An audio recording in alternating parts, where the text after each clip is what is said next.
Blog Talk Radio.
Okay, that's the end of the music.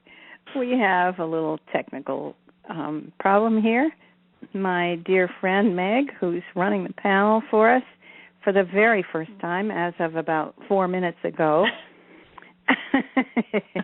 is taking care of the studio end of this because I suddenly had no internet. So it's great to have somebody smart and quick at the other end of the line who can step up and take over. So Meg is running the panel. And are you there, Meg? I am here, Kathryn. Good evening. Okay. I'm going to introduce you. I'm Kathryn Meg, and I'm about to introduce my co-host, who's helping us out tonight for the first time, and I'm just delighted that she's here. Meg Davis is an acupuncturist and a brilliant healer. She lives in Georgia, and she was the person who nearly single-handedly planned our Georgia Healing for Ascension tour. We were in Atlanta, and she found out we were there, and within 2 days she had set up an entire weekend workshop. And we just hit the ground running, and it was a wonderful time. And Meg was there the whole time learning the visual centering, helping out, keeping things moving, calling people, keeping it organized. It was just a great time. We had a wonderful friend who put us up, Eva, and I'll bet she's listening. Mm-hmm. She's a big fan of Meg's as well, I'm sure. So it's delightful to have you here, Meg. Thank you so much for coming. And I'm really excited. I think this will be a lot of fun having you here. So I, 4 minutes ago, turned over all the technical runnings of the show to Meg because my internet went down. So we've had some problems lately, some technical problems. But see, we can overcome it in 4 minutes, and we're up and running again. So looks good, huh? Yes. I can hear you. Yes. We are good All right. to go. So maybe you'd like to say hello to the family here and let them know where you are and what you're doing today. Wonderful. Good evening, everybody. I hope you enjoy my nice southern accent. I am in the greater Atlanta area in Georgia, and it's just such an honor to be serving here as the support team for Kathryn and all of you out there around the world and our cosmic hosts in this ascension process. Really quite an honor. And as Kathryn said, I'm getting my feet wet tonight, but I'm sure I'll catch on quickly and it'll just run as smoothly as possible. And just thrilled to be a part of this wonderful new adventure.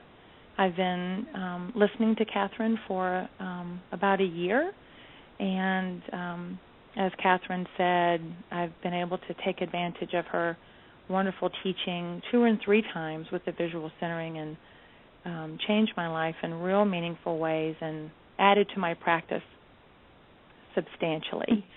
And was able to go to Puerto Rico with them on their wonderful tour down there in a magical area, and was able to connect again with the group. So I'm just thrilled to be a part here again and be of service any way I can. Thank you, Kathryn. Meg is an important member of our team, and I'm just delighted to have another way that we can connect. So, yeah, Puerto Rico was really an amazing time. We stayed there you were there at least a week, right? Maybe, was it more? It 8 or 9 days? Mm-hmm.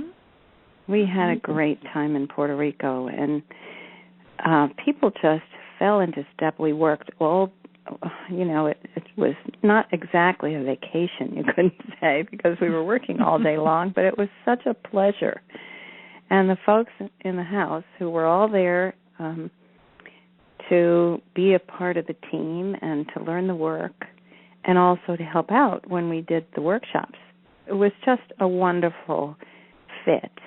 And along with Meg came Mark Gregg, who is also a powerful healer in his own right.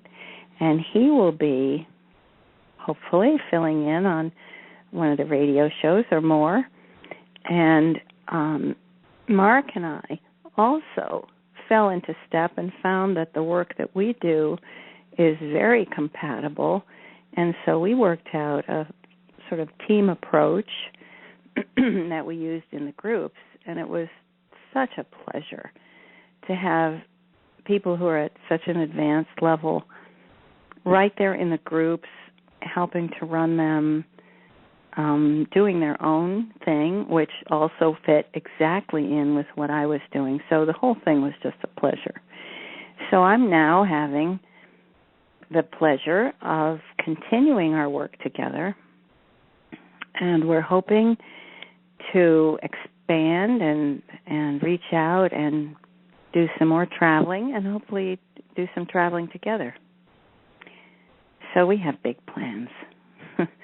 And with more of us, we can cover more ground, we can reach more people, we can spread the word, and it's going to be fun.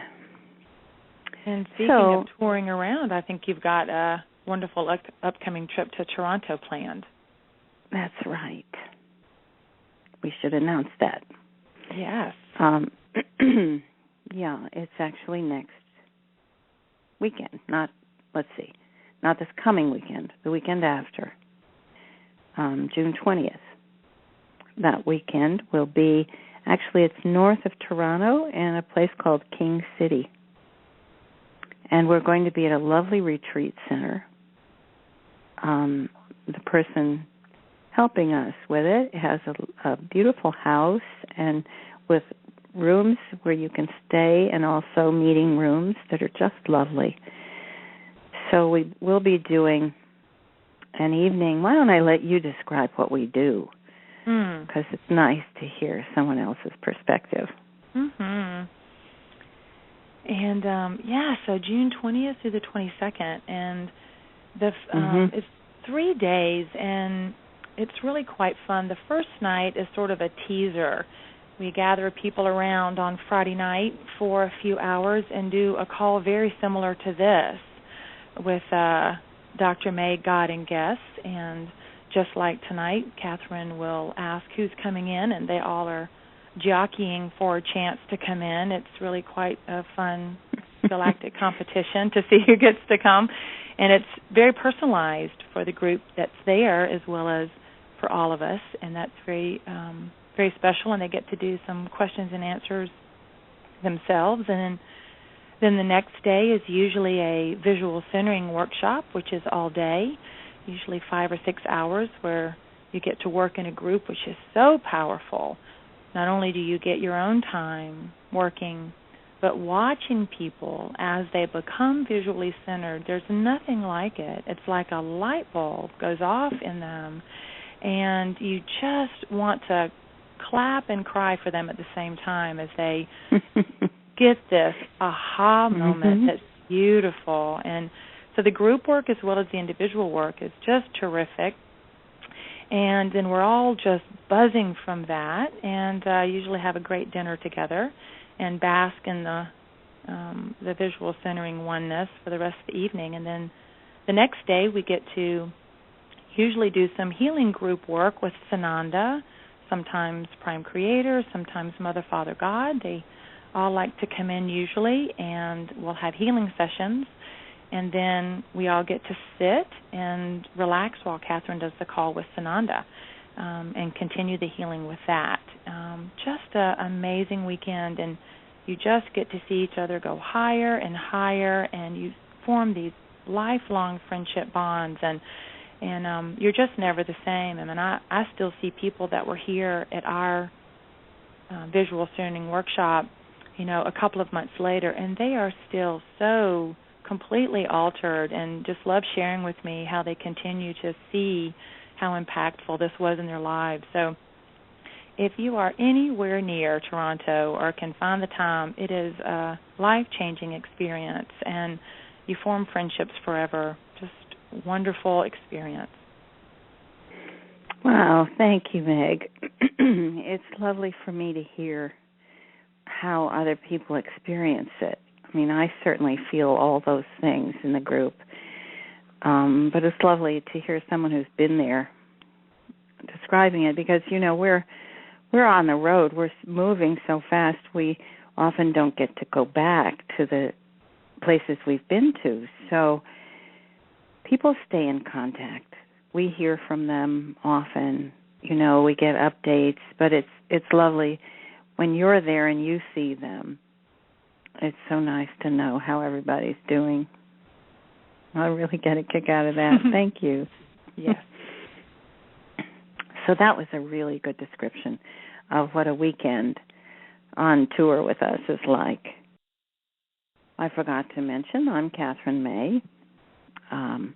My website is whoneedslight.org.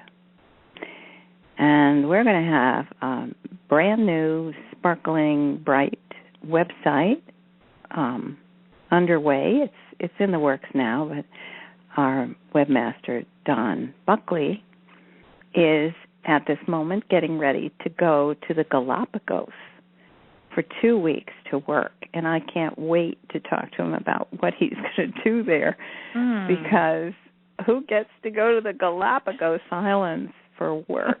He's a fabulous IT person. So he and Gabriella are going to be working on building the site.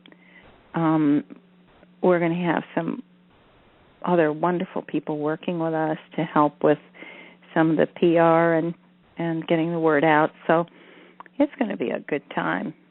And we have some pretty exciting things planned for the future. So go to my website, such as it is now. It will be evolving.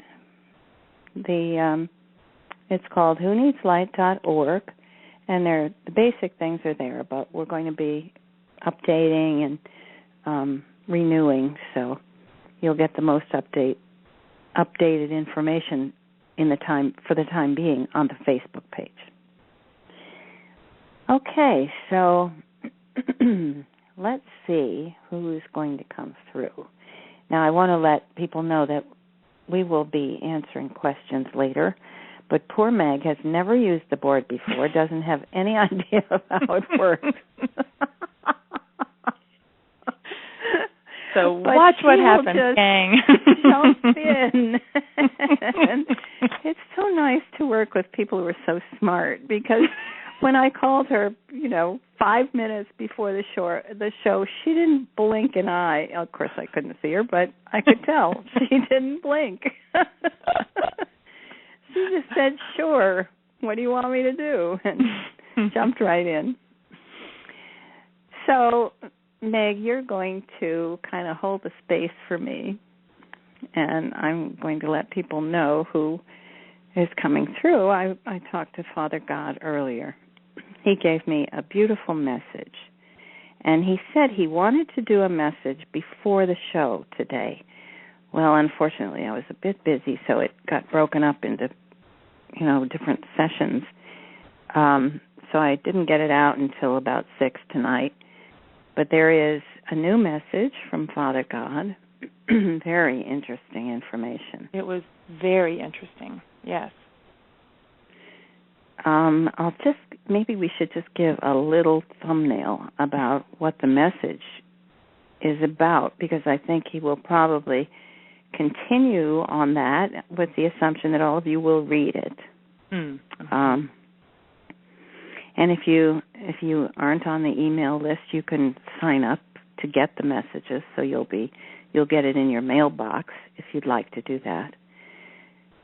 You can go to sign up on my web page.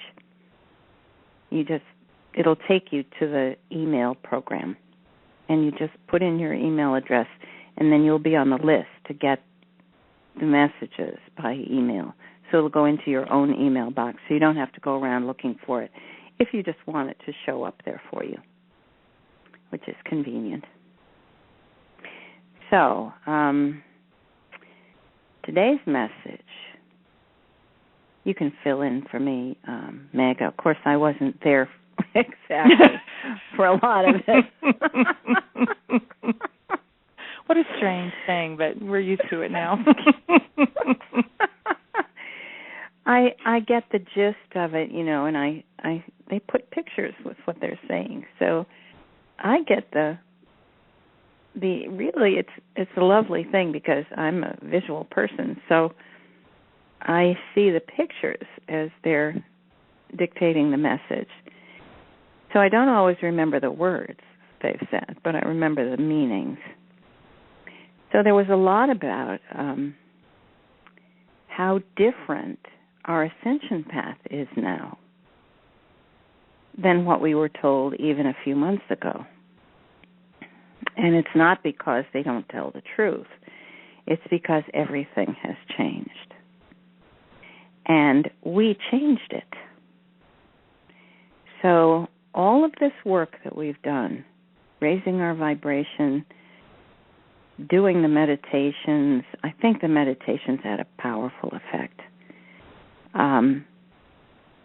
Paying really close attention to our own vibrational level and trying to stay in love all the time has had such a powerful effect that we jumped at least 6 timelines that I know of.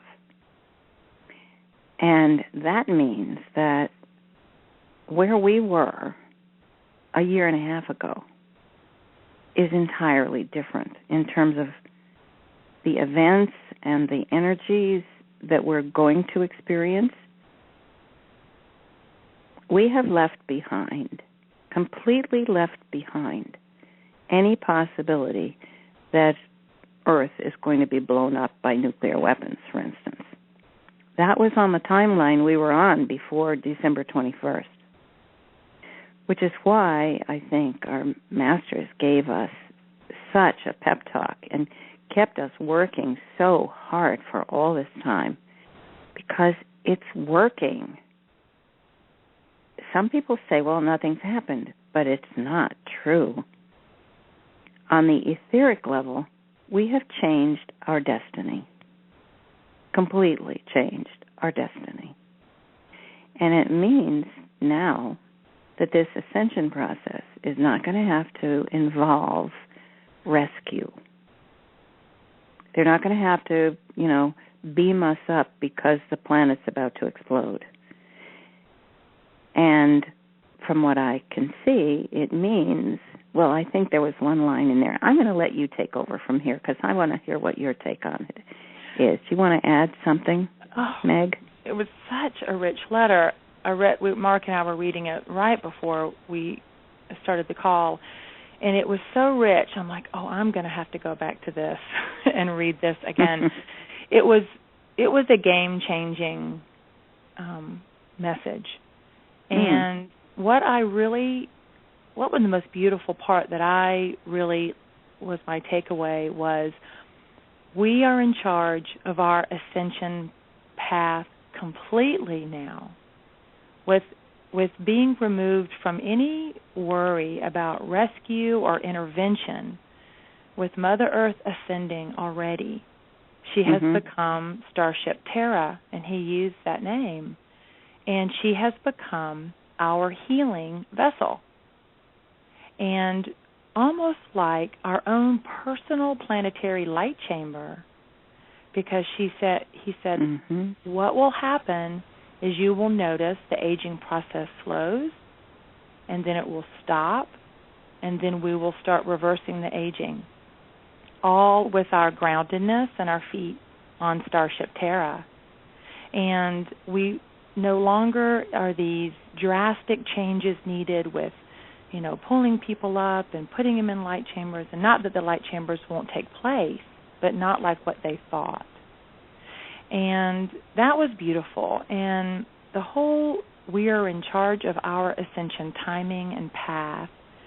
And the other part that was so beautiful was no longer is it going to be a jarring or in any way frightening experience, or in any way a surprise or a feeling of abruptness, that we have so changed our ascension path that it's going to be smooth as silk, like water on the ocean, smooth ocean, and we'll be able to be so much more connected with each other and aware of each other's vibrations, because there's not going to be this they're back, abrupt, we're so different from our family. No.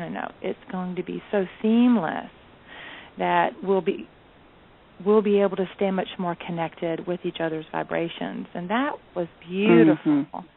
And so the whole part about being in charge of our own timing as opposed to the rescue, Mother Earth being a healing starship for us, the more we connect with her, and the moving into the crystalline light body, just turning into our pure crystalline self with this beautiful, anti-aging treatment, and also no longer this go away from your family and then come back and then where their vibrations so different from yours.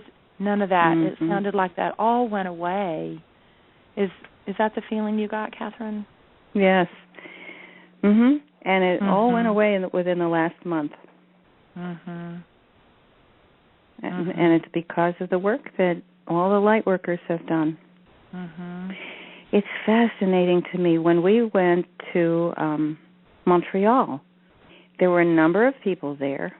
Everywhere we've gone, we encounter people who are helping to activate the crystal, who are traveling around the world to work on ley lines, or in Montreal, there was a woman who went with a group to Bimini to help activate the emerald that is part of the energy system that is going to provide energy for the planet. It's just fascinating. Everywhere we go, we meet people who are already doing these things that we're doing. So there are light workers all over the world who are really spending many hours a day, like a full-time job, working to help heal the planet, to help lift the vibration. We have friends in England who are working to heal the grid around the planet and to dismantle the grids that supported the dark energy. And that has been done just this week. So the dark energies no longer have any resource to feed it. So they're running without a full tank. And so we're going to see the effect that the dark energies are waning. Now, there has been a big dust-up in the last week or two. Everywhere you look, for instance, in Iraq, it looks like Maliki is trying to start a war there so that he can so he can call martial law and stay in power. But no one is fooled by it. No one is buying it. So it's gotten to the point where people who used to be frightening despots and, murderous dictators, people are just going, ho hum, we've seen this before. Mm-hmm. Even though he did send in troops and has gotten, made things miserable for the people there. But still, nobody's saying, oh, we better placate this guy or we have to take this guy down. They're just saying, well, this is obvious. We know what he's doing. And he's not going to get away with it.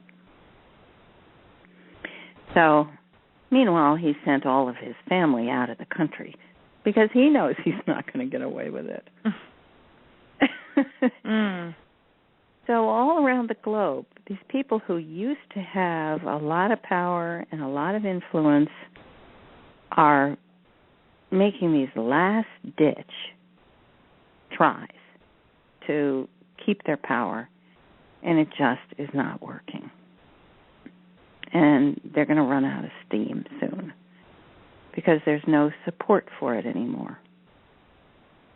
Now, this was a shock to us, and we were working on this during the week.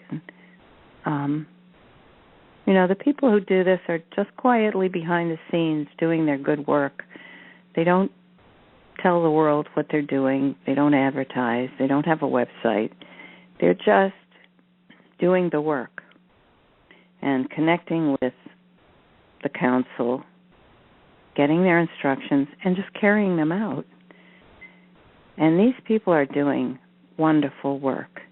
And we should send them love and thanks because it's exhausting, too, because they stay up all night sometimes. They're, working together with people all around the globe to make it happen.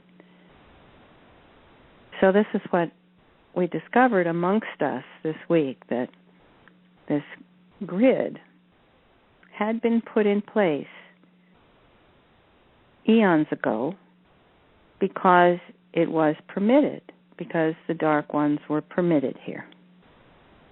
And each species, I don't know how quite to describe it, each group has their own grid, and theirs was dismantled. The dark ones' grid was dismantled. And at the same time, they created an RV grid. So now, as of, I think yesterday, the RV has its own grid. Oh, that's fantastic. Which means it's getting energy. It's going to be fueled by, and when there's a grid around the planet, you can send your energy to the grid. Remember when we did the healing shows and we would do a healing and send it down to the earth and it would explode around the grid? Oh, and they could see it. It was just lit up and just traveled. Right. So let's right now do a little healing and energy pulse to activate the new RV grid. So everyone on the call, everyone who listens to this later on, let's just do a brief meditation. Picture yourself up above the planet, looking at the planet, and of course there are all these grids around the planet. And these folks have been working on all the grids to make sure there is nothing there that is not for the greater good. So all these grids are now squeaky clean and fueling all the good things. Every species has a grid, including the humans, and now the RV has a grid. So the energy behind the RV, of course, is not about money. It's about prosperity. It's prosperity for everyone on the globe. And by taking our blessings and using them to help others, we're going to create the beginning. We're going to set in motion prosperity for all. So here we are. Let's picture ourselves up by by the Arcturian ship where we've done our healing calls. And together we will all send a pulse of energy, bright, glorious, loving energy, downward to ignite the RV grid. I'll count downward from 3 to 1, and on 1 we're all going to send just a blast of bright, loving energy. 3, 2, 1, blast. Woo! And green and happy for Earth and for all the things we're going to be able to do with this. Oh, it's wonderful. Oh, it's going to be a fabulous time. And we're going to, even more, we're going to turn to each other. We're going to make networks. We're going to keep in touch with one another. We're going to build things. We're going to share our expertise in all kinds of areas. It's just going to be such a wonderful time, people embracing each other and the possibilities. So we just sent an absolutely powerful blast of energy that guarantees that any blockages have just been removed. So, hooray. Hooray. The domino has been pushed. Oh, great. So, we should probably get on to the channeling. I know that's the part people really love. So, tonight, Father God is going to come. He said he'd be here. First we did the written message, and now he's coming to talk to us. Probably not a real long talk, but let's see what he has to say. I think he wants to follow up on the message he gave me this afternoon. And Sananda wants to come. Oh, and I think I'm hearing St. Germain. I think he wants to come through too. Okay. So let us begin. I had figured we should try to keep this to a 2-hour show. So we'll have, I'll ask them not to take too long with their messages, so we'll have some time for questions. So let us turn this over to Father God and see what he has to say. All right, Kathryn, we'll give you a few moments to transition and get comfortable. Get a sip of water and take a deep breath. And in a few seconds, I think we should hear from Father God. Father God, are you with us? Greetings, beloved Master. Yes, indeed, it is I. What a pleasure to listen to you, the two of you describing such exciting things.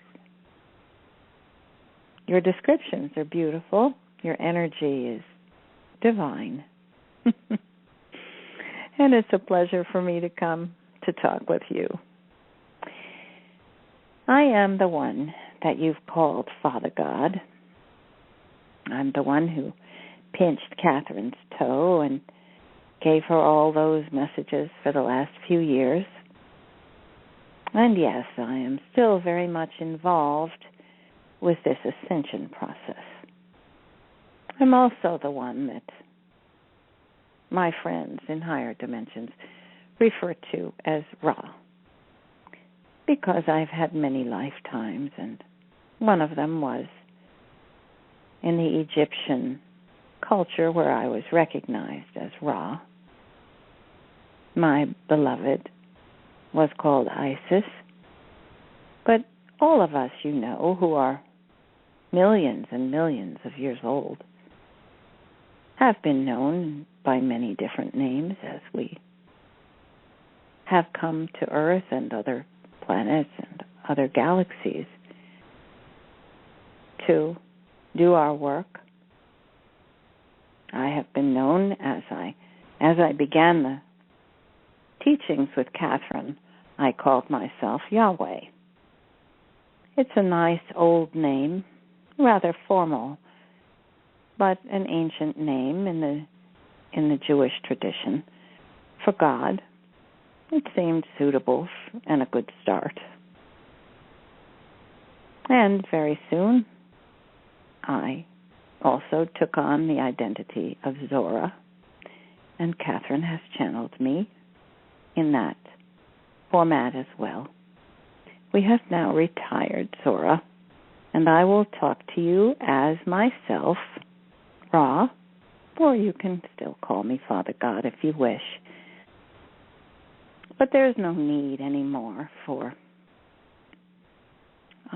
what shall we call it, for helping you along with the training wheels, or nudging you along to reassure you, because now you're used to the idea that I am not the angry old man with a beard sitting in a cloud meting out punishments. We did have to overcome that, you know. We had to convince people that God is not the one who punishes. Far from it. We don't believe in punishment. It doesn't work. And it brings out the worst in everyone. So why would God want to be punitive and angry with his beautiful creations? It makes no sense. Nevertheless, this is what was taught. So now I can talk to you directly, and you recognize me. You know I care very much about you. I send you my endless love. And now we are more comfortable. We can speak of things that you wouldn't have asked about before. We can bring you information that we could not get through before. And so it's been a long path. You're now used to the idea that there are people who channel, and you don't think it weird, most of you anyway. It simply is a matter of opening your third eye and the channel in your brain that goes from the center, near where the pineal gland is, straight outward to your higher self, which is God. I gave you an exercise the last time on the call that helped you to anchor yourself in your own higher self. This, beloved ones, is the key. When you can speak with your own higher self, you are the channel for yourself. And there will come a time, not too far in the future, when you won't need to listen to someone channeling, because you'll be able to hear the words yourself. It's not really words that you hear. It's meaning. When you channel, you will feel the presence of another one. You will feel as if you have company, just as you feel when a friend sits down beside you. You don't have to open your eyes to know there's someone there, to know that it's someone that you know. You will learn that. And as your bodies are changing into the crystalline form, your receivers are becoming sharper.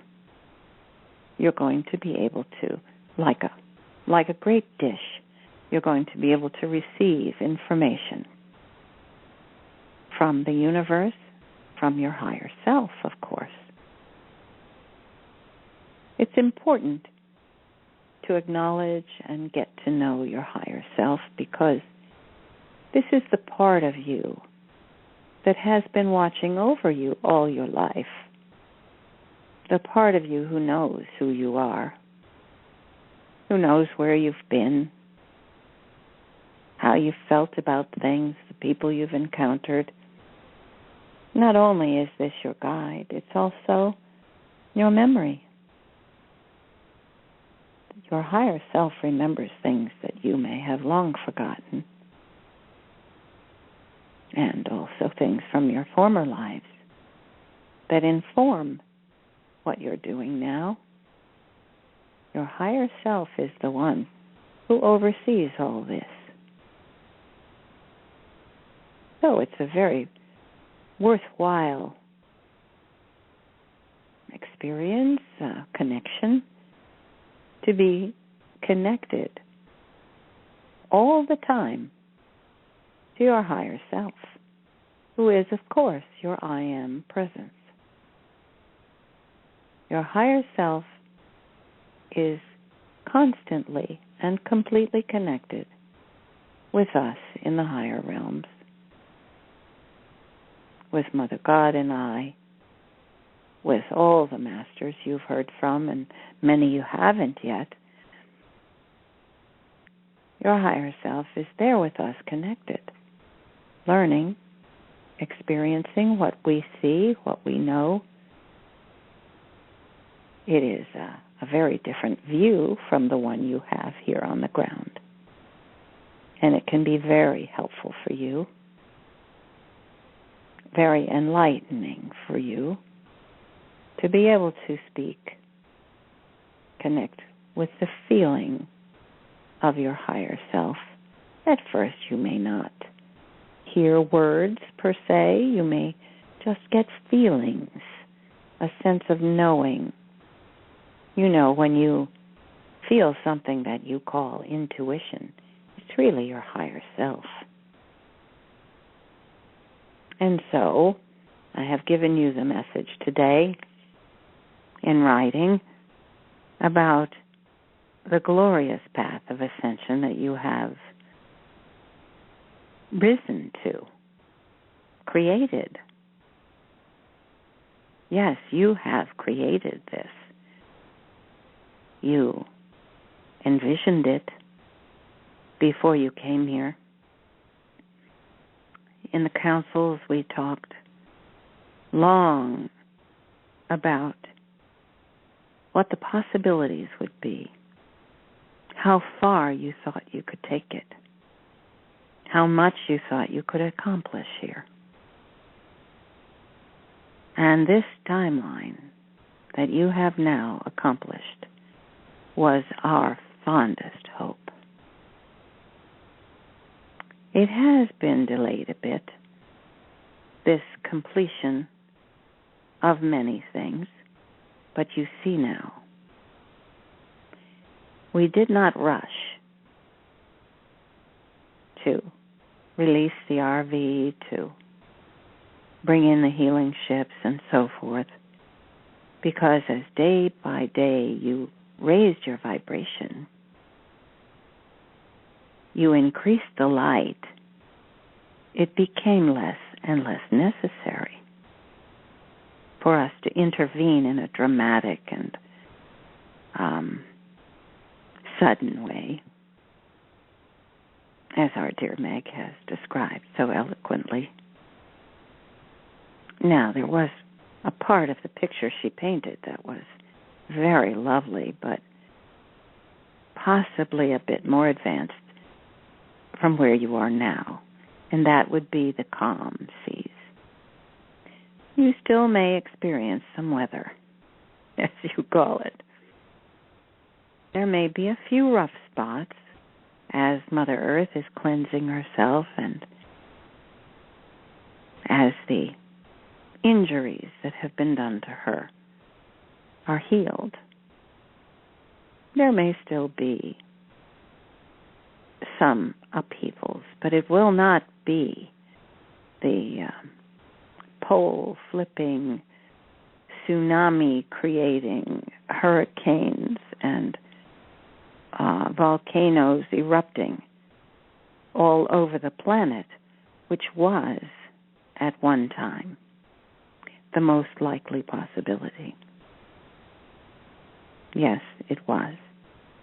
I can tell you that now without creating fear for you, because I can tell you it is behind you. But it was very distinctly a possibility. And if you had continued on the timeline that was created in the 1950s and 60s, that is where Mother Earth would have ended, in a terrible disaster, a nuclear holocaust. And we would not allow that again. It has happened before in the universe, and we have experienced terrible trauma because of it. It was not allowed. So yes, we did intervene in that regard. But we intervene as little as possible, and we have left a great deal to all of you on the ground. And what a job you have done. It is wondrous to us that you have actually been able to create this outcome. Still, there behind the veil as you are, you were awakening. You felt the need, you felt the drive, the thirst to create something wonderful, to bring love to planet Earth. So many of you felt the fire. You didn't know why you felt it so strongly. You just knew you had to do it. You had to join with others to work with environmental groups. You had to begin rescuing dogs instead of buying puppies from the puppy mills. You had to put pressure on the people who govern you to behave decently and to take children into account, to allow lunches in school to be given to children who couldn't afford it, to give food stamps to people who didn't have enough, to raise the minimum wage, to stop the sweatshops. Look at all the things that you have fought for and been successful with. The campaign to stop the sonar that was injuring the cetacean nation. You have been very successful. Now, in places where you think you have not succeeded, there are indications. For instance, where there have been stalemates. For instance, in the United States Congress, you will see extremes coming to the fore. Such extremes that people will finally put their foot down and say, this is absurd. We will not support insanity in our government. We will not support greed and selfishness in any guise. We will not have a governance in which people are purchased by the highest bidder.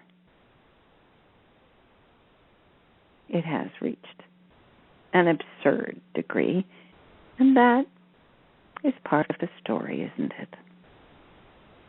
When things become so extreme and so ridiculous that you cannot believe this is actually happening on your soil, well, that is the last gasp. That is when things really change. It's happening all over the globe. You mentioned earlier the dictators who are coming down, and the people around the globe who are making trouble. Yes, there are those who were so attached to the darkness and the feeling that they got from being in power that they just could not let go. You know, it happens at every level. You joke about people who are control freaks, but that is grasping at darkness. People who cannot allow others to breathe freely. That is a kind of darkness. People who must feel better about themselves by being in charge, or, worse yet, by putting others down, by judging and proclaiming others inferior. That was what you have called the cabal thinking. It's darkness, even if it takes place in the first grade class at your child's school. It is the energy and the coloring of darkness. That, beloved ones, will be no more on your beautiful planet Terra. You are going to return to paradise. You are going to walk there with us. We're going to walk down this path of ascension. We'll walk together, you and I, hand in hand, with our beloved masters around us. We will see this transition unfold. Look around you. In the northern hemispheres, there is green. The earth is beginning to recover. There will be no more monkeying with the weather. There will be no more manufactured droughts. It will take a little time to recover. We don't want it to happen all at once because then we'd have floods. So it's going to come gradually. The healing process is already underway. As the earth turns, so you will see your new world coming into existence before your eyes. Look to the children. They're different. Look at the multi-talented and remarkably intelligent and creative children that are coming forward now. It is a renaissance, the likes of which has never been seen on planet Earth. And it is such an exciting time. We are thrilling in observing this, in being a part of it with you, for we are there with you always. We feel what you feel. We know what it's like to be there, and we know how hard you've worked. And we are in wonder at what you've been able to accomplish. So do not think for a moment, dear ones, that if you don't see the ships landing in massive numbers this week, that nothing is happening. Oh no, just like your ascension path, disclosure will not necessarily have to be one great armada casting a shadow over the entire earth.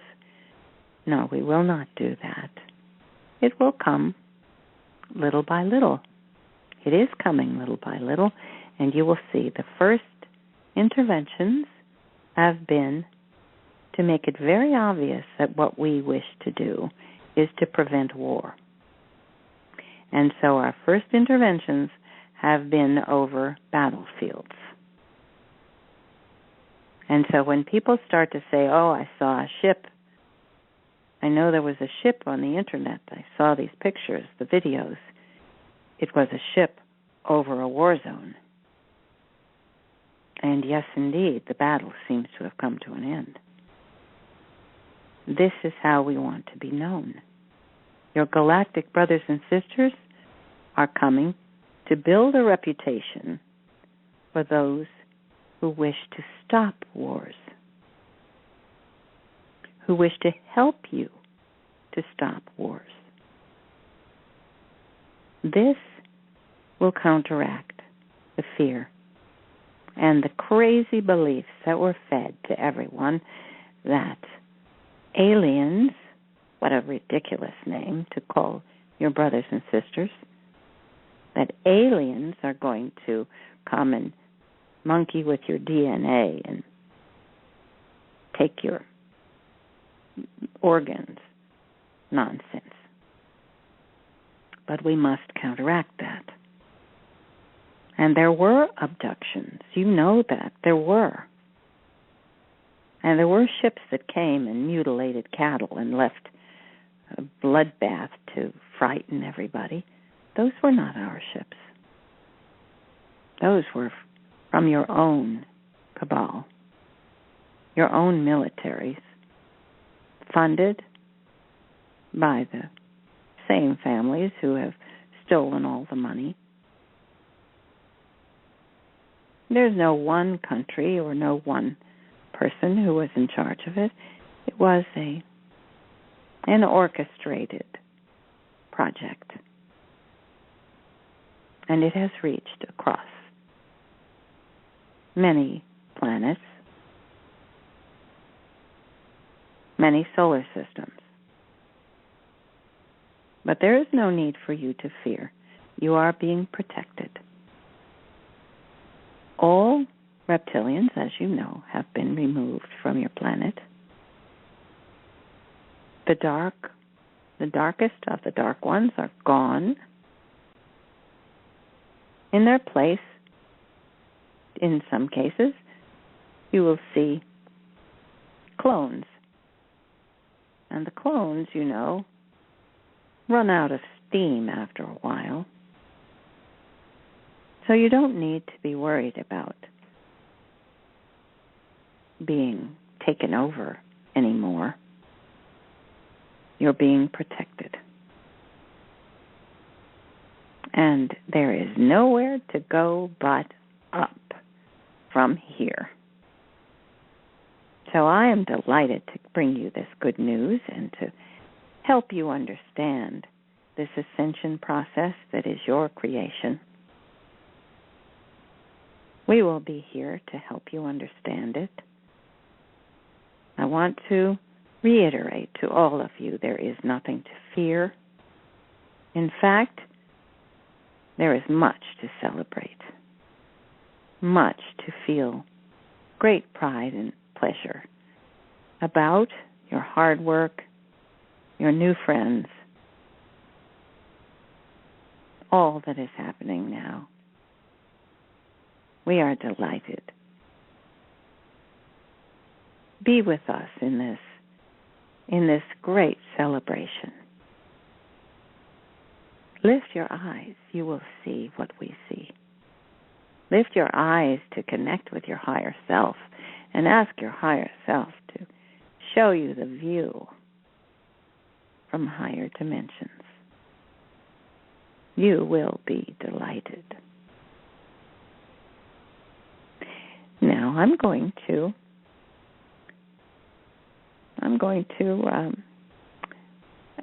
hold back my inclination to want to be a bit long-winded because I really enjoy being here with you. But I'm going to pass the talking stick, as you sometimes say, to my dear brother Sananda and let him have a few words too But meanwhile, let's let Kathryn come back so she can stretch and say hello in between. And I will let you know that Sananda is here. He will be ready as soon as you are ready for him. My blessings to all of you, beloved children. I am your Father God, Ra. Namaste, beloved ones. Namaste, Father God. Namaste, Ra. Thank you for your beautiful message. That was uplifting and very encouraging, and you could just feel the love. What a beautiful, beautiful presence. Oh, yes. Welcome back. I just love channeling Father God. I love doing this.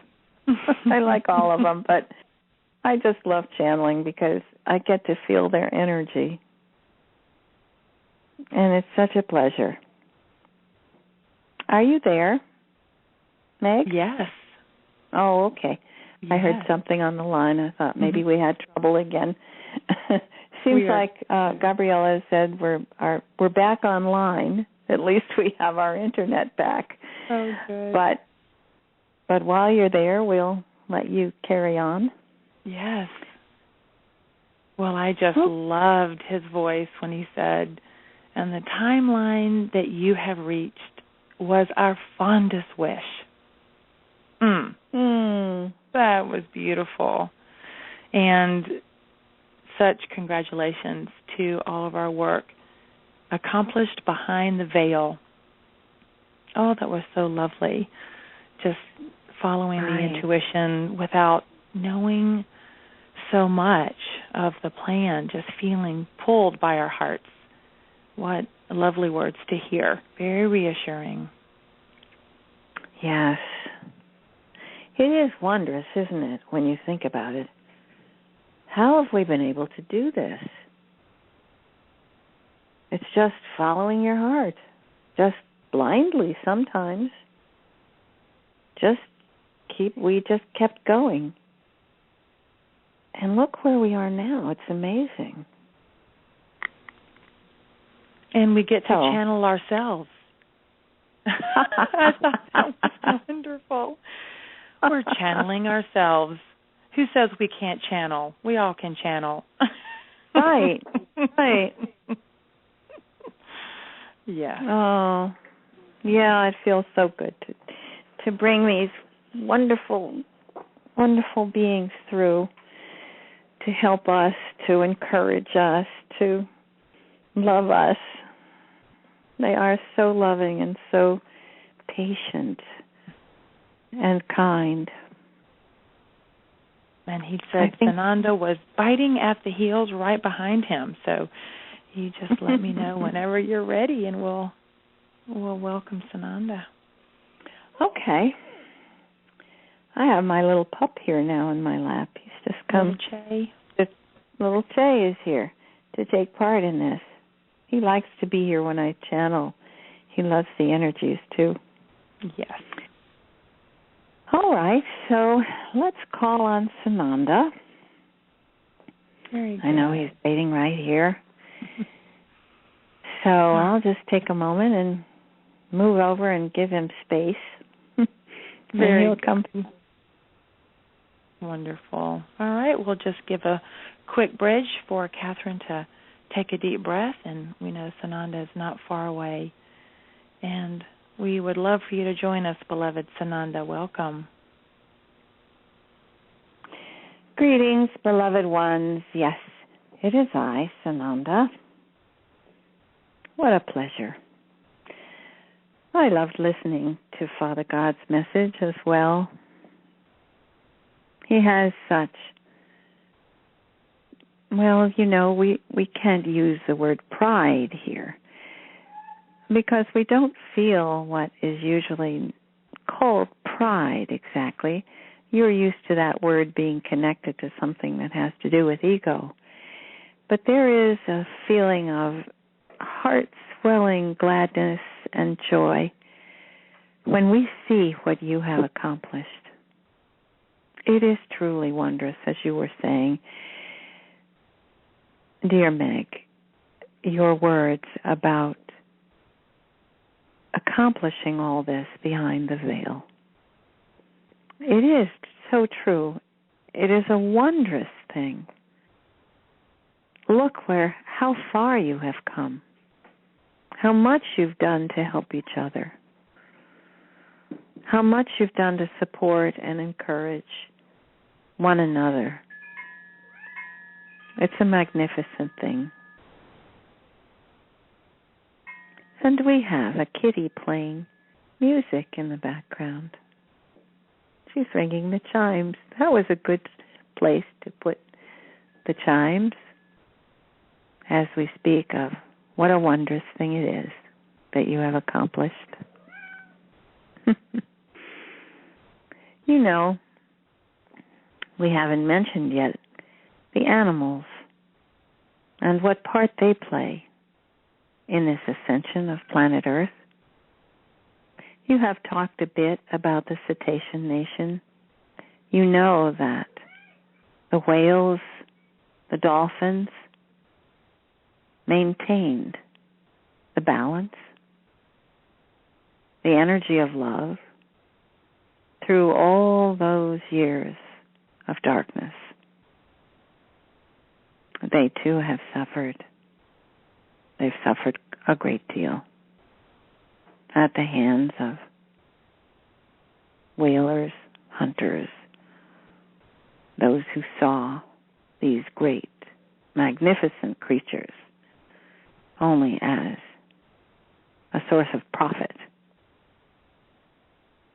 Even that is waning as your organizations refuse to allow these massacres to continue, cutting off a shark's fin and throwing the body back into the ocean. What a barbaric thing. It too is ending. There will be a time very soon where no one would ask to eat shark fin soup, where no one would ask for any supplement that contained shark cartilage.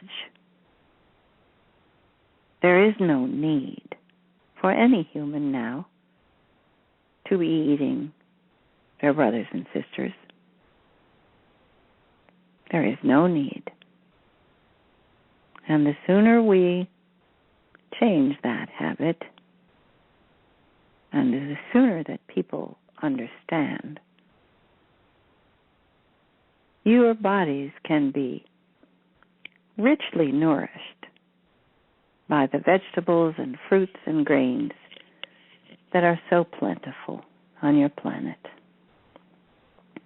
And you need not worry that there would not be enough land or enough vegetables or enough produce to sustain you, because of course the animals are eating the very grass and taking the land that could very well be used to grow much more efficiently, with much less damage. There would be plenty for all. In fact, you would see less of the desertification, as they call it, the creation of deserts by cultivating the same lands again and again, abusing them, putting down chemical fertilizers instead of the natural residue that is produced by farming. You could sustain the soil very nicely without drastic efforts. Of course, it takes more attention. It takes more putting your hands into the actual soil. It is an honorable and pleasurable, I might say, activity to grow plants, to grow food. There will come a time soon when those young people who are awakening look around them and say, I love to do that. I want to be of service. I want to be one who grows the beautiful, nutritious plants that will help my brothers and sisters. There are many of them coming. There are many who have been farmers who are awakening. And there are many, even those who don't have a lot of money, who are not wealthy, who are saying, I will not eat those terrible things in the store that are grown at great abuse to the soil and to the farmlands. I will not eat those animals that are grown so abusively, so in such cruel circumstances. Why would you? Watch the movies. Watch the films that have been made for your edification. Do not be afraid to watch them. You will know the truth. There is a movie called Food, Inc. It's been around quite a long time. And also the one known as Thrive, the movie. These are wonderful documentaries that bring the truth, which you all need to know. It will help you. For if you thought you had quite a taste for steak, well, perhaps you won't feel the same way after you watch these films. Perhaps you won't like the idea of eating chicken every day once you see what is done to the lovely birds. It is not such a terrible sacrifice. It's no sacrifice at all. In fact, your bodies will rejoice. You will feel yourselves becoming younger. It is part of the Ascension process. And those of you who have already chosen to take this path of appreciating, acknowledging the animals around you, when you go out into the world and you ask for your vegetarian meal, let everyone hear. If you order at a restaurant, let everyone know. Oh no, I don't eat my brothers and sisters. The people around the table will look stunned at first, but they will not forget what you have said. And the next time they look at a plate full of meat, they're going to think, this is my brother or my sister. And you will have made your point. Don't be shy. Come forward and express what you know in your heart. You will not suffer from the lack of all those meat products. And I do not say products lightly, because many of the things you think you're eating that are actually meat are some combination of terrible things that have been made to replace meat because they're profitable. I won't describe those things. You can read about it or see it in the films.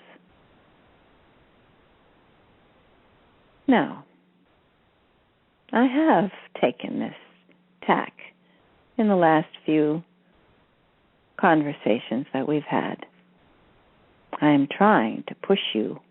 You feel that, don't you? I'm describing the darkness that you have come out of, and that may just be sticking to the heel of your shoe. You may be walking the path, but you may still be dragging a little of that with you. This is why I speak of these things, to help remind you how insidious it's been, these ideas that have so pervaded your culture and all the cultures of the earth. It is not easy to leave behind everything you've known. And many of you truly did not understand, truly did not see it the way I'm describing it to you now. You didn't feel there was anything wrong with eating meat. It was just what everyone did. Why would you think it was wrong? It was a way of life, and it still is in many places. But it is not necessary any longer. And there is no disgrace or no shame. I do not talk to you of these things because I think you should feel bad. No, not at all. In fact, take pride in the fact that you've reached the point where we can talk about these things openly, with understanding, with compassion, and forgiveness. We must forgive, beloved ones. We must learn to look back at ourselves, at those who created the traditions and those who supported the way of life. There is no judgment we need make. There is no condemnation we need to express. It is simply acknowledging. Here we are.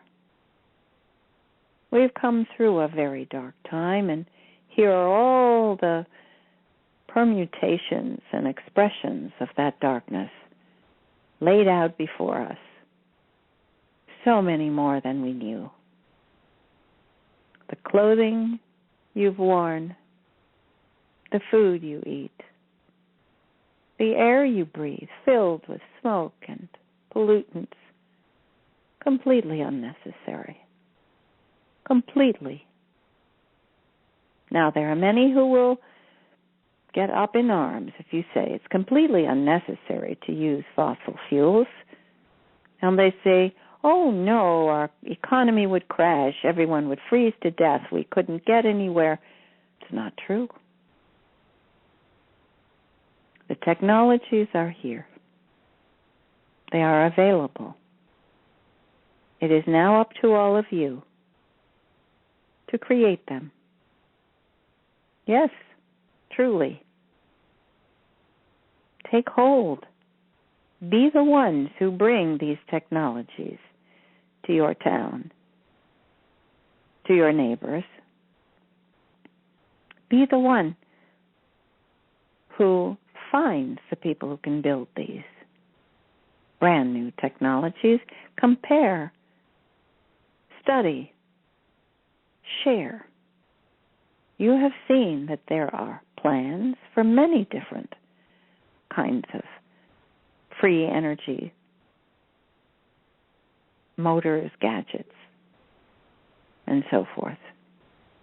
Many ways to produce energy that don't require any fossil fuels and do not require enormous windmills that thump and create a resonance that goes deep into the heart of Gaia. They're not necessary. Solar energy is a stopgap measure.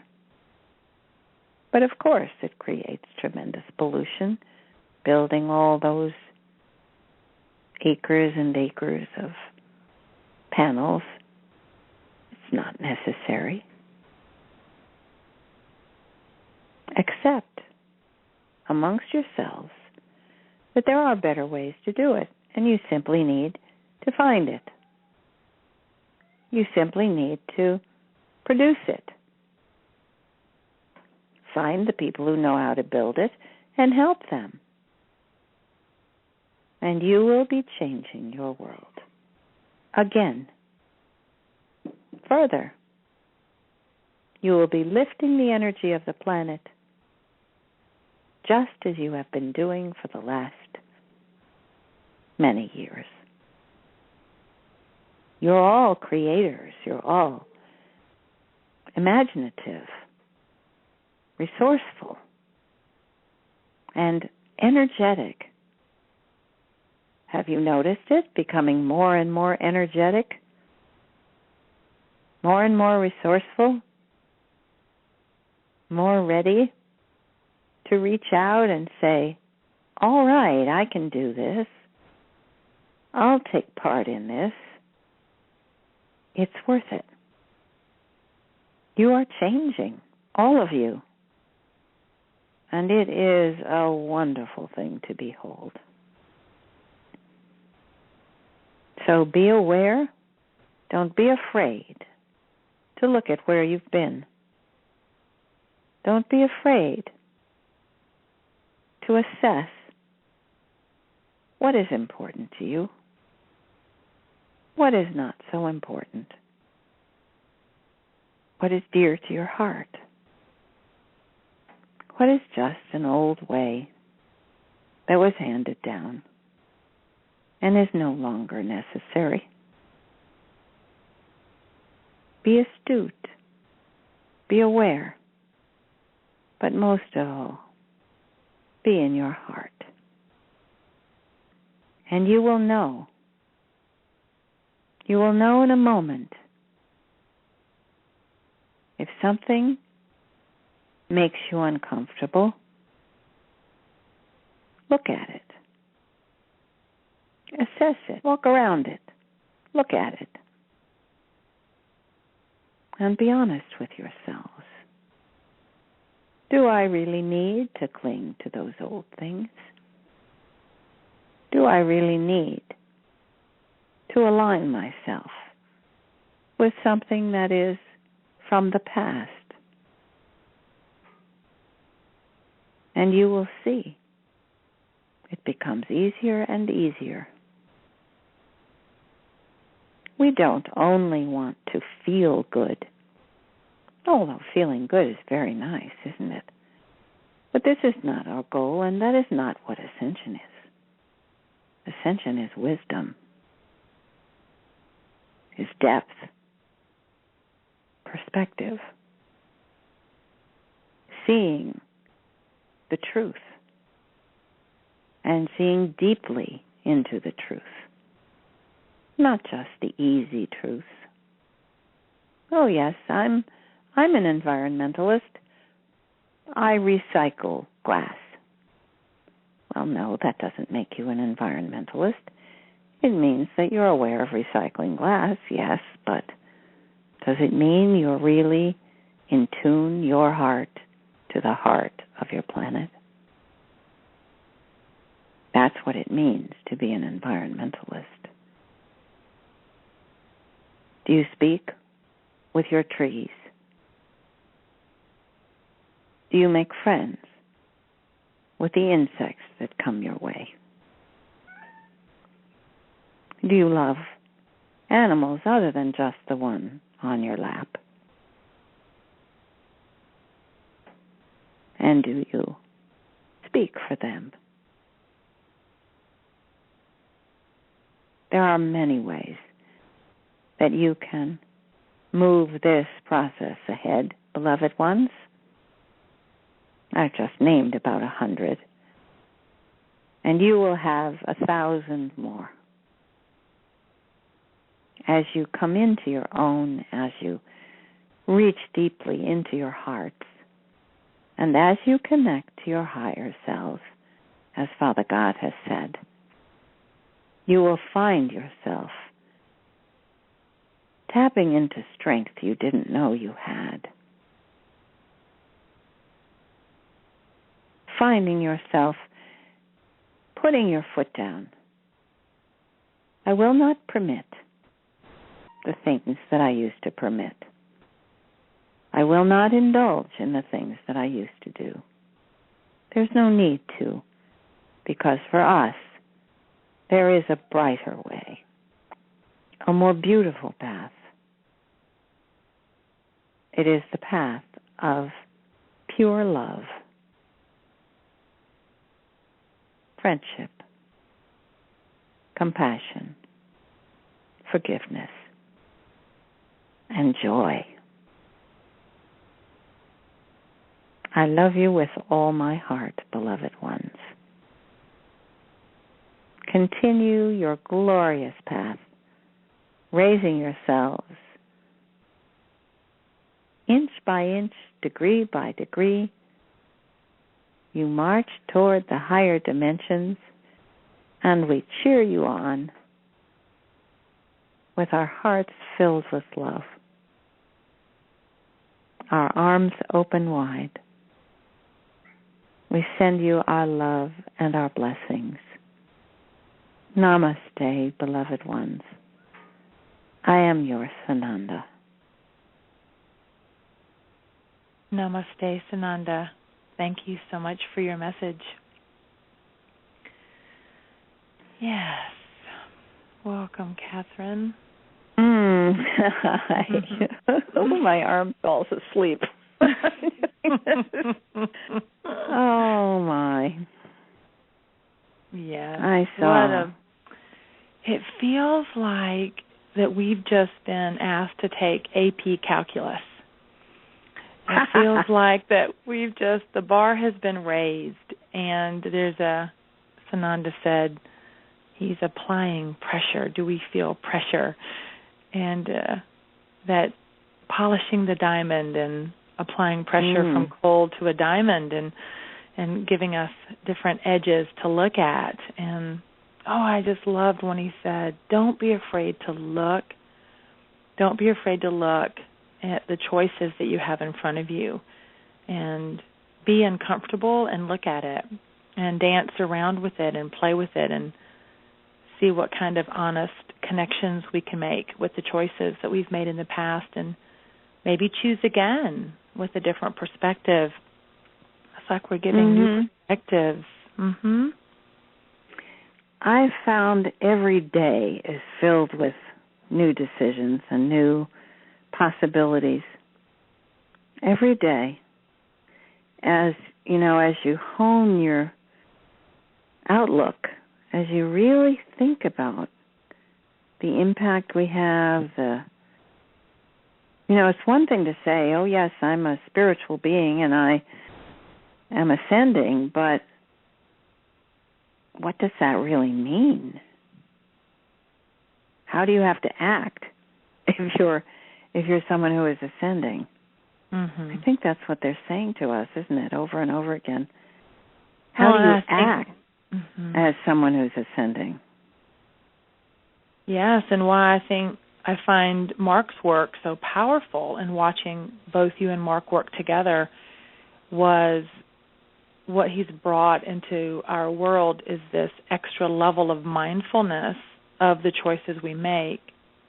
And, Sananda also talks about in his other teachings, the mindfulness is the healing, and that being able just to look at things again with fresh eyes, which is so tough sometimes because we have our past with us, but the challenge to look with fresh eyes at what we're doing to make different choices. Even just the other day I was with a patient, and she was talking about the centipedes in her house and how she was trying to manifest a new home and the centipedes, and I was like, well, we are on their land. Right. She went, what?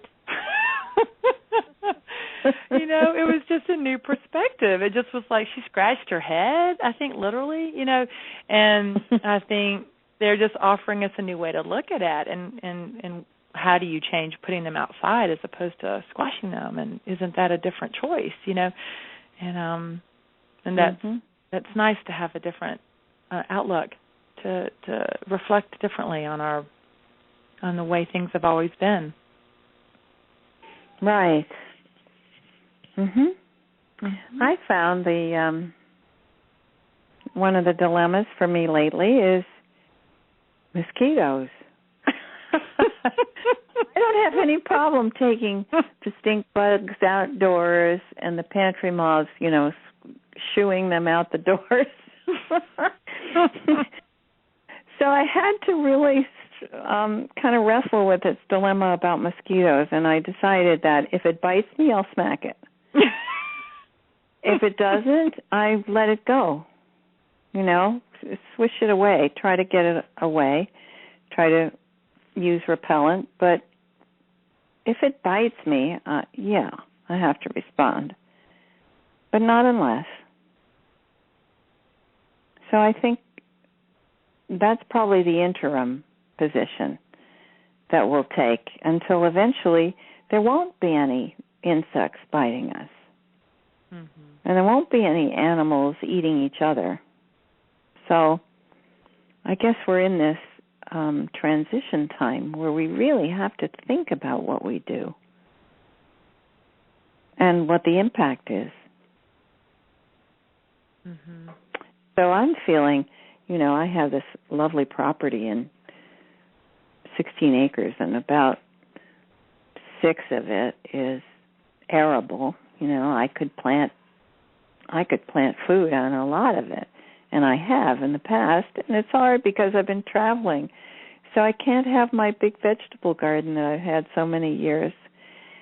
And I really miss it because it's such a pleasure to go out in the morning in your nightgown, and tend your tomatoes. When as the sun comes up over the mountain. So I'm, going to have to replace that with something fun, but it's taught me a lot, being here in the country and being next to the earth. For many years, I've cultivated the land, and I really have enjoyed it. And it's made me really appreciate what it takes to grow a good vegetable. It takes love. You have to really love the vegetables into growing and blossoming. And without that, it doesn't produce the same kind of food. I've also found I can work with the nature spirits, so that part is really fun. And they help out. I have a good story about that. I have several stories about working with the nature spirits, but a couple of years ago, just a few years ago, I built a greenhouse on the back of my house. So I have just enough sun that I can grow lettuce all year round, and now I have beds full of parsley and some flowers and some other things growing. But one year, just as I was putting in just as the seeds were sprouting, I saw that there were just millions of little black bugs crawling all over the soil. And I figured it just couldn't be good because there were so many of them. So I called on the deva, the nature spirits, and the deva of the little black bugs. You don't have to know the name. You just tell the nature spirit. And I told the nature spirit, I'm a little concerned about all these black bugs. Are they going to overwhelm my vegetables? And she said yes. Seemed like a she. So I said, okay, can you work with me about this? She said yes. And I said, well, I really ask that these little black bugs be removed from my greenhouse. it has a vent that opens in the ceiling, and I said, I'll open the doors and I'll go, take care of things, and I'd really appreciate it if you would ask the little black bugs to leave the flats where I was growing vegetables and go out the door. Just then the phone rang, and I ran into the house from the greenhouse, went in to get the phone, and then got busy and forgot, and went back an hour or two later, and I realized, oh my gosh, the living room is full of little black bugs. Because I had left the door open. Oh, no. So I said, okay, do you think we could continue this process a little further? And I asked, please, could the little black bugs continue on outdoors through the living room door outside? So I opened the living room door and closed the doorway between the greenhouse and the house, and came back a couple of hours later, and there was not one little black bug to be seen anywhere. Oh, my goodness. I was dumbfounded, I have to say. I mean, I did it for fun, sort of, and half believing that this would be possible. But when I went out to the greenhouse, there was not one, where there had been thousands a couple of hours before. I can't explain it, but it worked. That reminds me of why my do we best need friend. pesticides? Yes, my best friend had a cockroach problem in her house. And she said, I'm not using any of those poisons. And she did just like you did, and she sat down and she said, I want to talk to the general of the cockroaches in this house. I know there's one, and I need to talk with you. And she didn't hear back, but she just carried on the conversation. And she says, this is not working out. I have 3 children. I know we share this land, but I really need you to find another home, and I would be so grateful. I mean, she had hundreds that were all immaculate kitchen. It wasn't even to do with it being dirty. And the next morning, she never saw one again in 4 years. And It was just this discovering that we have a grid that we can connect with, and respecting and just asking just like you did. And I was, oh my gosh, I love that story, and here you have one too. So it can be done if we just go in our hearts and talk to them like equals and lay our request out there. And that's a wonderful story, because cockroaches can be such a problem.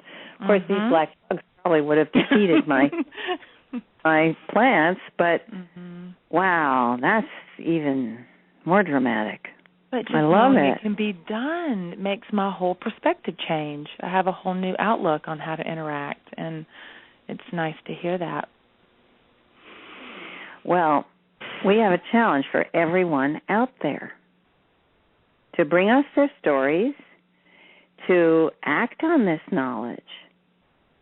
And I would love to hear in the coming weeks the success stories that people will have when they act on this knowledge that you can negotiate. Oh, with yes. What a wonderful other idea. intelligent beings in the world, and that they will be respectful if we are. I want to hear everybody's, stories about how they are able to put this into action. I'm sure there are lots of people who are going to have, situations where I wonder, of course, bed bugs. How else could you get rid of bed bugs but by asking them? Well, let's see. I like it. Yeah. I want to hear them too.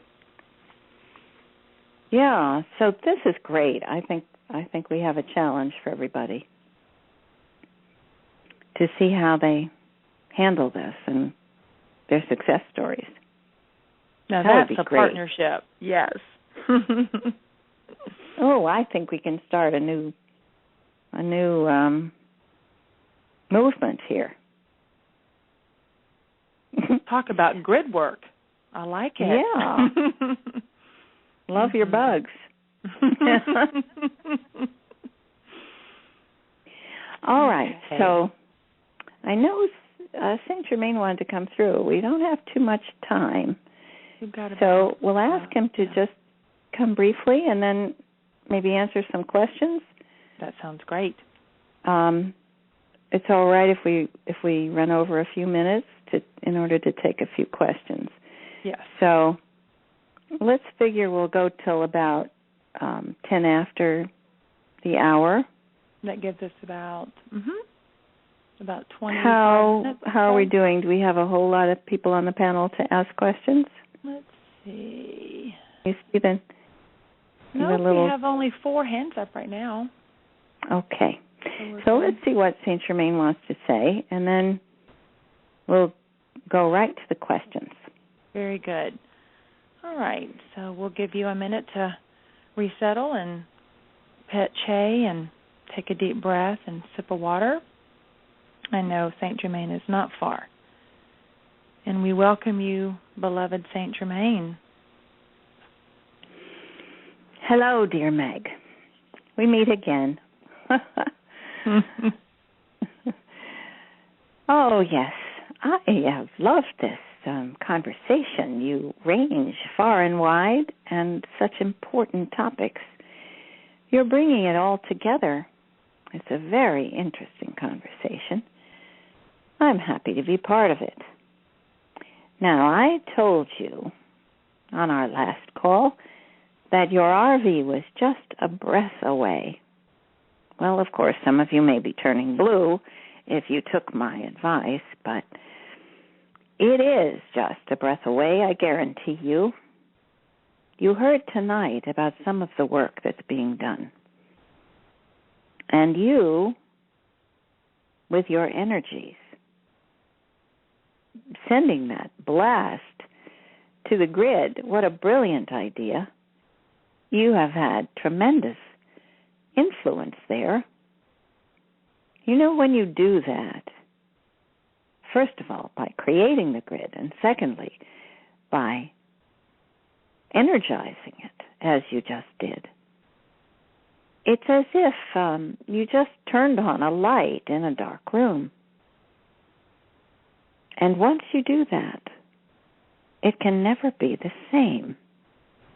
So when there are, groups of old guys smoking their cigars, let's use a caricature, counting their money in the back room under a light bulb, and you come in and you turn on the floodlights, well, they feel uncomfortable. They can't do what they were doing in the dark. It doesn't feel right anymore. You don't sit out in the sunshine and count your piles of money. You do it in the back room in secret. Well, this is what's happening. You are turning on the lights. And the lights are going on around the planet. It's thrilling to watch. We've been working very hard. We've told you this before, but there are so many wonderful, wonderful light workers, courageous people. We have such a team on the ground. Maybe you'll never hear of them until later years when it's all in the records and the Akashic records, and you can go and research who these people were, who made these wonderful things possible. There are many, and they are working, many of them, day and night to make this happen. You hear from the gurus and the experts and so on, oh, this one's doing that, and here's where the obstruction is, and this is where the bad guys have intervened and so forth. Well, you hear some pretty mudslinging stories about Obama and about the Treasury and about the IMF and so on. But I assure you, there are brilliant light workers in all those places. Some of them were undercover for a while, including your Obama. He has been undercover because, of course, if he had come right out and said to everyone exactly what he intended to accomplish, it could never have been done. They would not have allowed him to live. So we've protected him. He's gone gradually, in perfect step with this ascension process. Now you're noticing, aren't you? Things are unfolding gracefully, gently.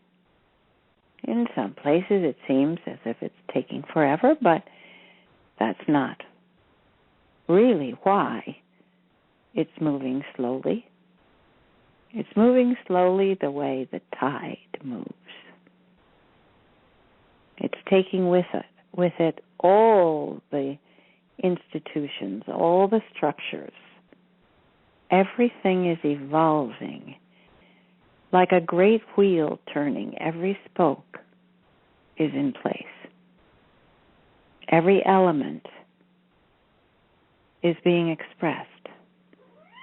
Every person is being taken into account. It is a massive project. It is a global project.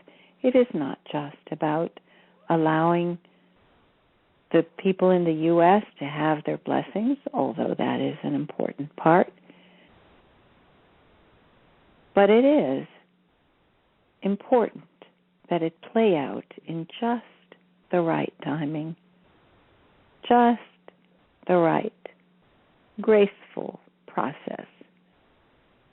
Because, as you know, the U.S. has been the home of the brightest and the bravest and the darkest.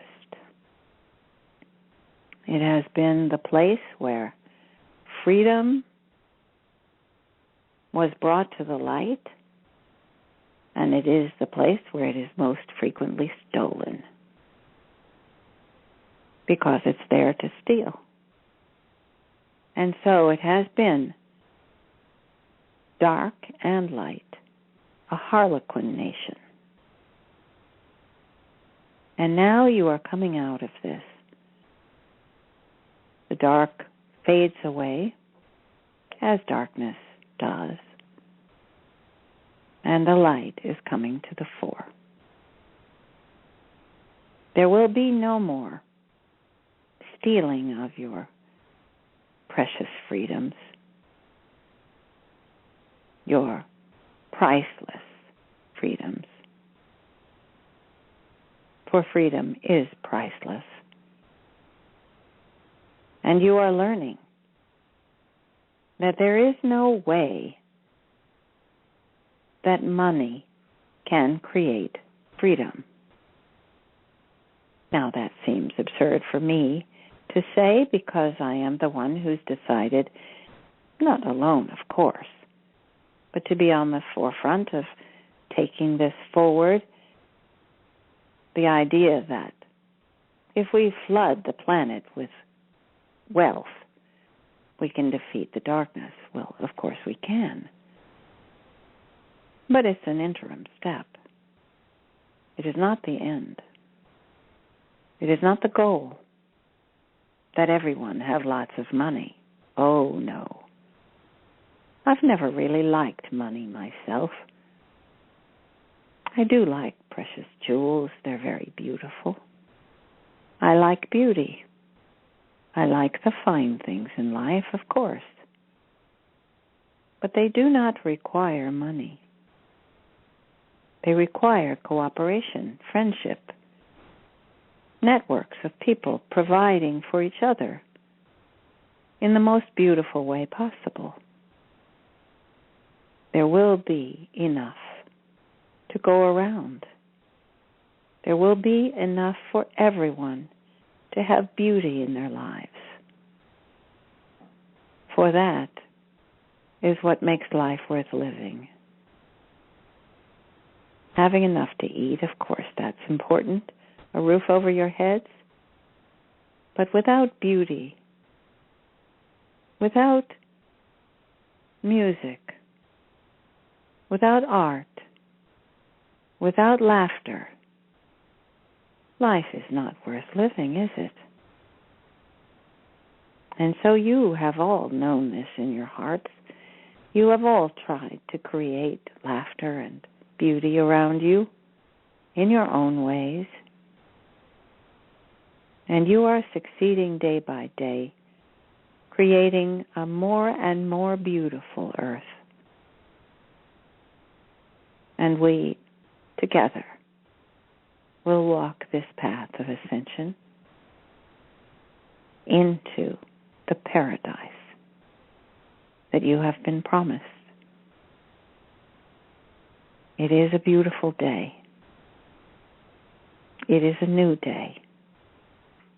And we all look forward with such anticipation and joy because, beloved ones, it is time.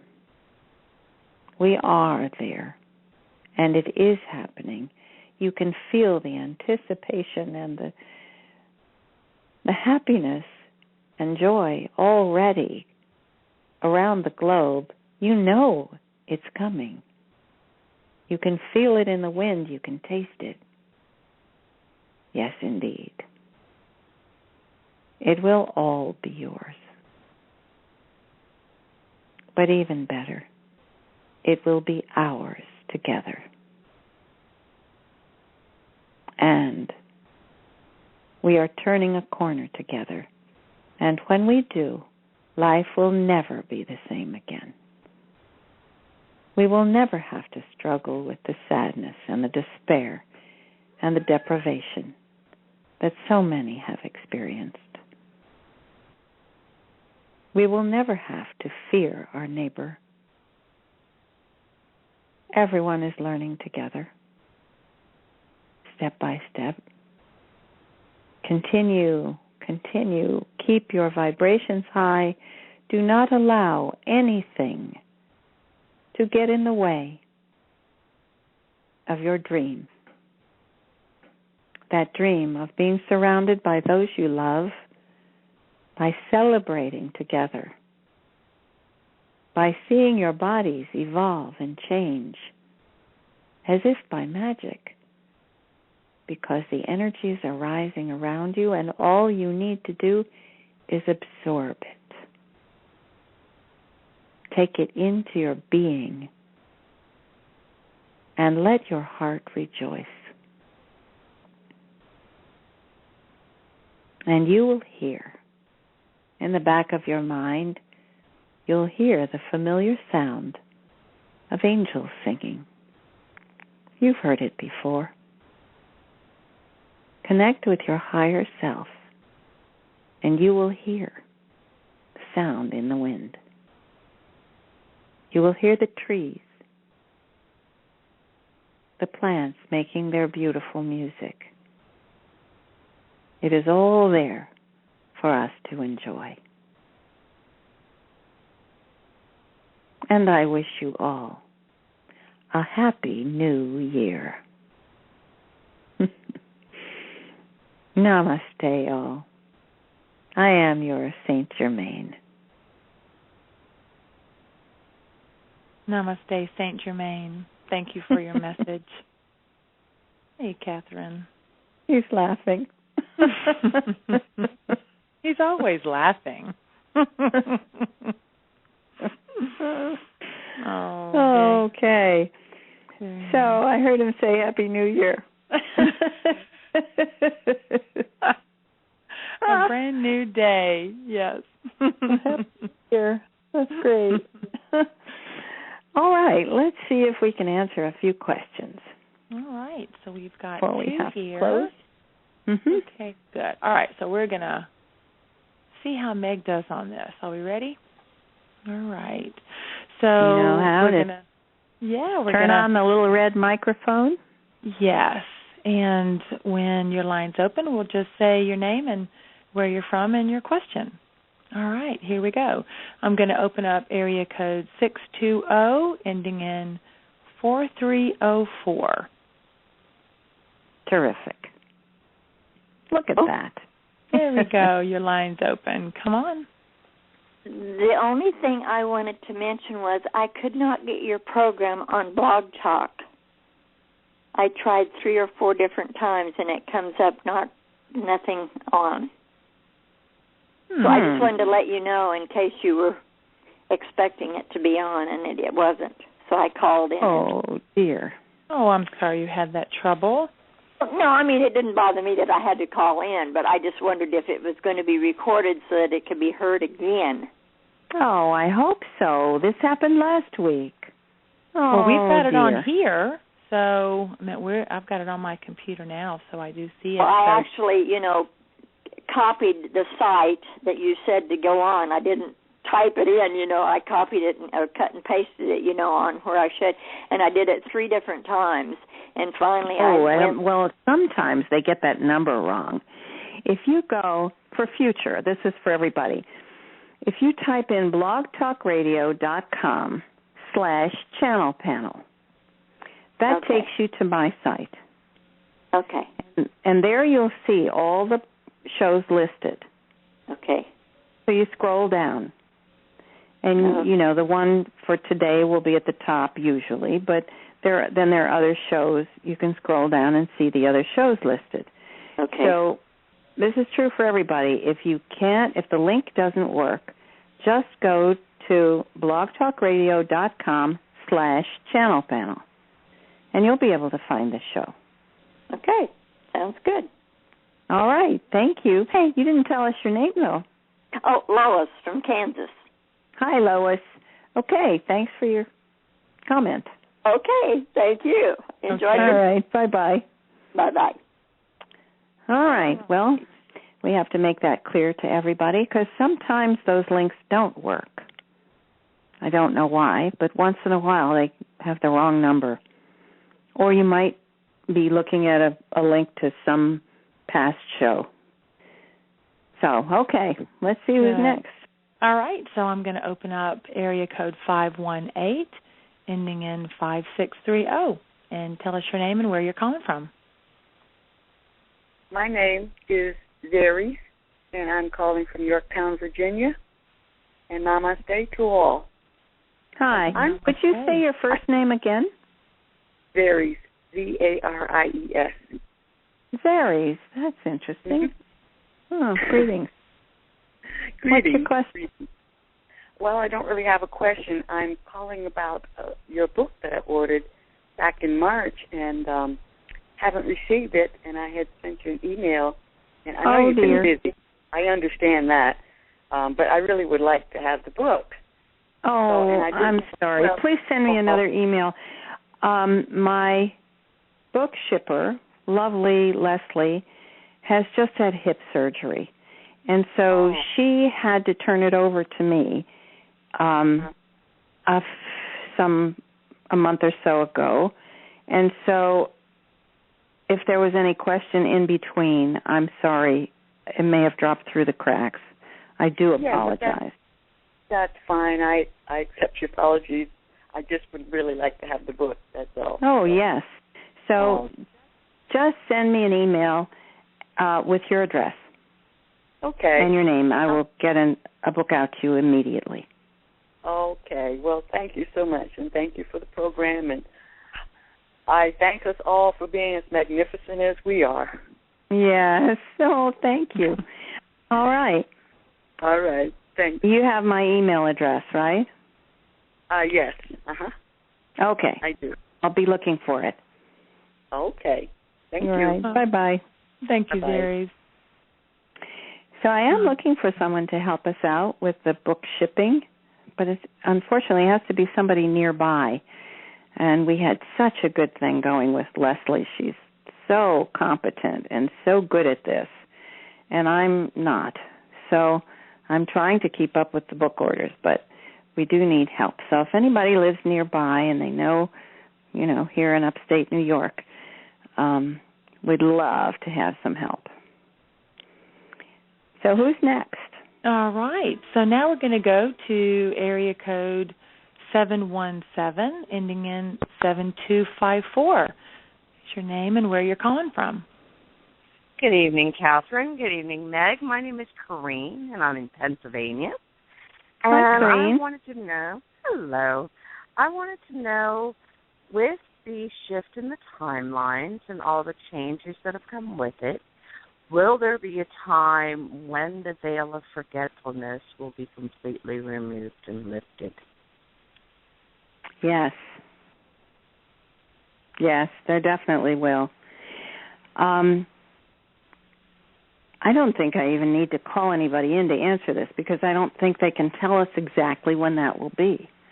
I think it's when we reach a certain level. When we get into the higher fifth dimension, that's when we know what they know. That's when we have access to all these things. It's really similar, I think, to when we, it used to be you had to die to get there. And once you go to the higher fifth dimension, you do lose the veil. And we learn in between lives all about, what happened to our planet and what happened to us and who we really are. And then we plunge back in again and it's all forgotten. But in between lives, we've had that ability. So once we get to, I think, the upper fifth dimension, we're going to be able to know a whole lot more. Oh, well, thank you very much. I was just kind of curious on that because I realize that this ascension process is individualized now. And so it's going to be, I guess, up to everybody individually how it takes place. And together, of course. Yes. It's perfect, isn't it? Yes, it is. It's really wonderful. A great plan. It's wonderful. Thank you, Kathryn. I really appreciate everything you do. Thank you, Corinne. Thank you, Meg. Welcome. Thank you so much. Thank you, Corinne, for your call. Namaste to both of you. Thank you. Wonderful. I love the warmth that you feel when people call in. And Very lovely. Sweet.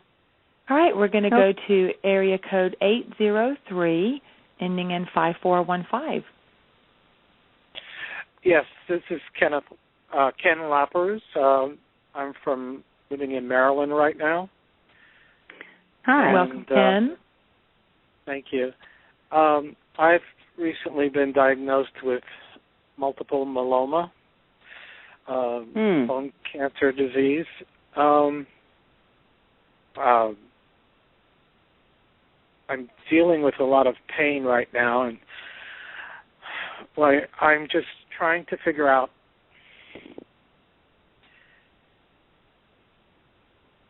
how to send love to something that hurts so much. Oh, yes. It is hard.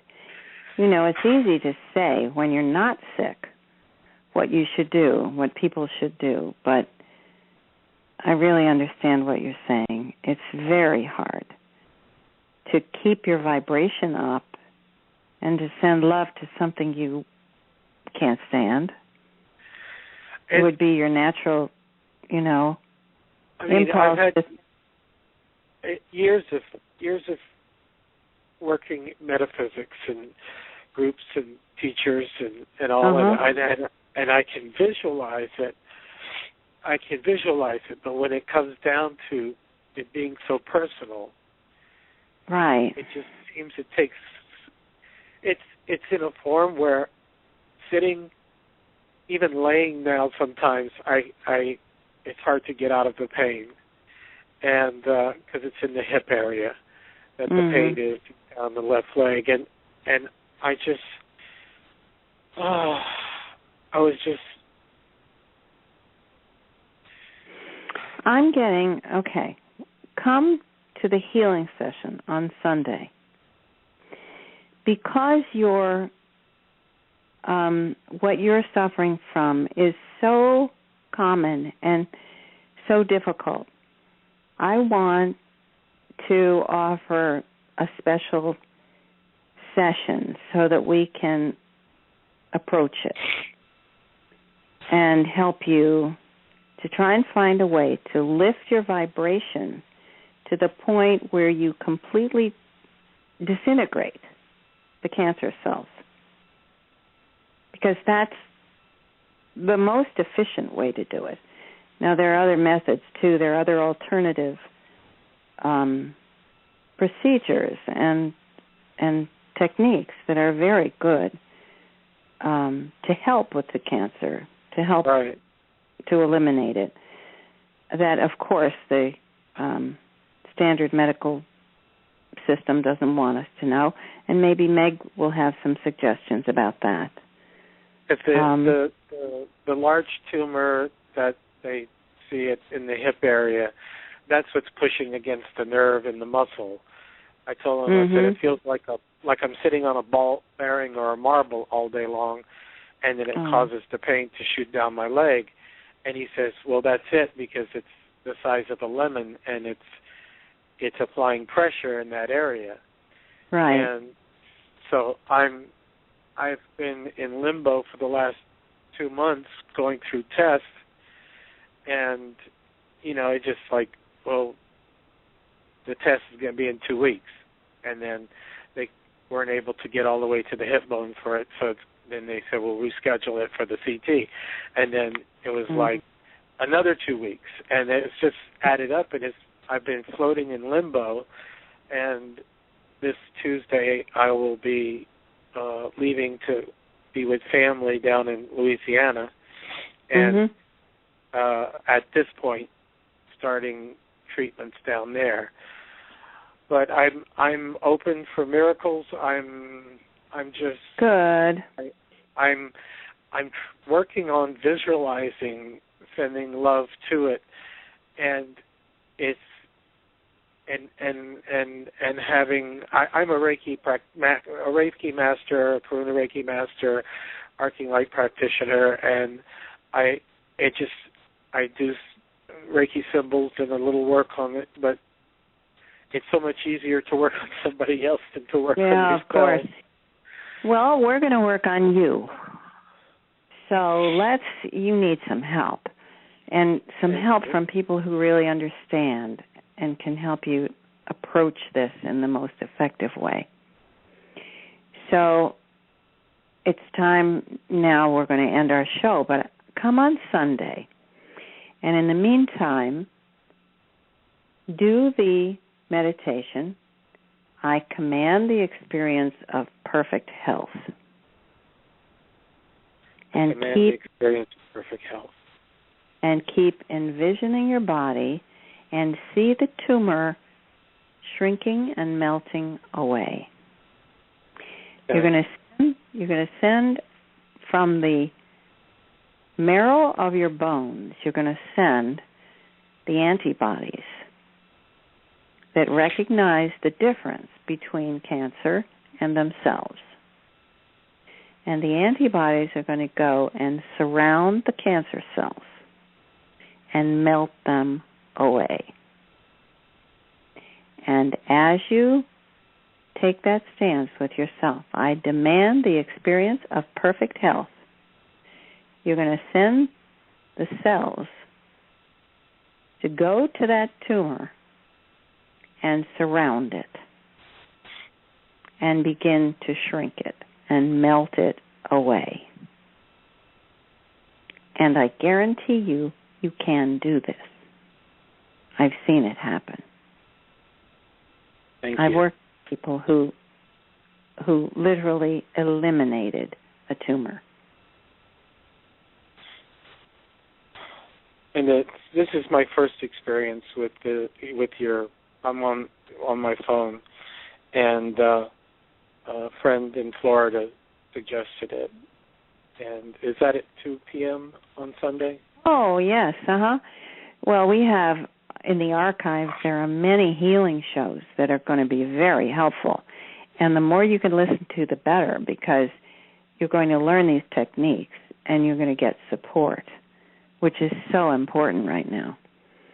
So come on Sunday, same channel, Sunday at 2. We have Sananda for a healing show, and we will approach this. We'll take it on. And you'll get support from the entire community. Thank you. It's just helping other people in situations like this is what I was wanting to do in the first place. And I was thinking that if this was like my higher self's way of saying, now you can say with confidence, I understand what you're going through. Yes. And I'm like, okay, we can turn it off anytime now. Okay, well, you're going to turn it off yourself, and you're going to say, all week long, all day long, I demand the experience of perfect health. I am in perfect health. My body is strong, clean, and clear. And then you're going to send the cells to surround that tumor and just melt it away. Thank you.